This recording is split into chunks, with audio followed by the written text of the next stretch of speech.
नमस्कार, मी कविता धकाते. आपण बघत आहात सीबीएन न्यूज. नारी शक्ती विधेयक फेटाळल्याने महिला प्रतिनिधित्वावर परिणाम. अलका आत्राम.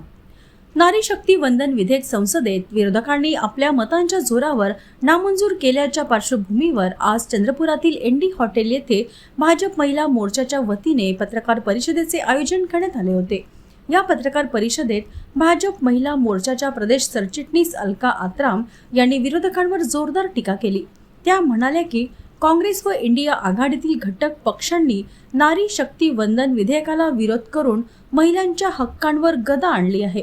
हे विधेयक मंजूर झाले असते तर आगामी विधानसभा व लोकसभा सभागृहात महिलांचे प्रतिनिधित्व मोठ्या प्रमाणात वाढले असते. काँग्रेस पक्षावर टीका करताना त्यांनी दुटप्पी भूमिकेचा आरोप केलाय.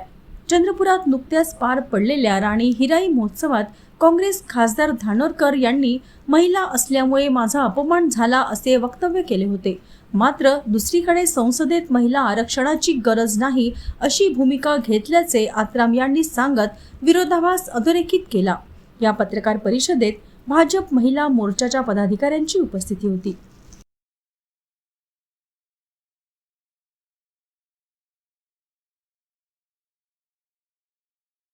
आज भारतीय जनता पार्टी महिला मोर्चा चंद्रपूरच्या वतीने आज आम्ही ते प्रेस कॉन्फरन्स घेत आहोत आणि ही प्रेस कॉन्फरन्स आदरणीय देशाचे पंतप्रधान नरेंद्रजी मोदी यांनी महिलांना सशक्त आणि बळकट करण्यासाठी नारी शक्ती वंदन अधिनियम कायदा हा संसदेत 16 आणि 17 तारखेला चर्चेसाठी आणला होता आणि हा 2023 मध्ये सुद्धा सर्व सहमतीने मंजूर झाला होता. तेव्हा त्यांना माहिती होतं की डिलिमिटेशन परिसीमन आणि जे दोन त्याच्यासोबतचे अधिनियम होते ते लागू करूनच हे करायचं आहे. पण आता त्यांच्या जेव्हा लक्षात आलं की आता यांच्याकडे बहुमत नाही आणि त्यांचा पाय फिरवला त्यांनी ते नामंजूर केलं. नामंजूर करून त्यांनी जो जल्लोष केला तो जल्लोष कशासाठी केला हे आम्हाला समजत नाहीये. कारण हा जर कायदा मंजूर झाला असता तर या देशातील 50% महिलांना त्यामध्ये आपलं प्रतिनिधित्व करण्याची संधी मिळाली असती आणि सर्वसामान्य कुटुंबातील महिलांना सुद्धा एक संधी मिळाली असती आणि त्या तिकडे जाऊन आपल्या प्रश्न मांडल्या असत्या, आपल्या हक्कासाठी उभ्या राहिल्या असत्या, लढल्या असत्या. कारण महिला ही अशी आहे की ती सर्वांचा विचार करून निर्णय घेते आणि संसदेत सुद्धा तिचा आवाज बुलंद झाला असता.